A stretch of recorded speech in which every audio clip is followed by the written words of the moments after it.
How to redeem Discord Nitro code. Hello everyone, I am Bishaka and welcome to our channel. I will take you through the step-by-step process on how to redeem Discord Nitro code. Now, let's get right into the tutorial. Firstly, go ahead and open your preferred browser and in the search bar, search for discord.com/login.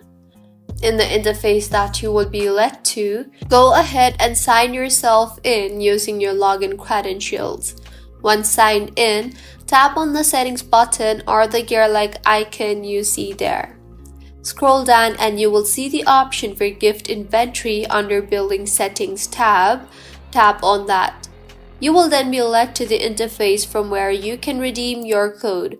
So, go ahead and enter your code in the text box you see there and further tap on the redeem button, and if you entered the code correctly, your Discord Nitro code will be redeemed. So this is how you can redeem Discord Nitro code.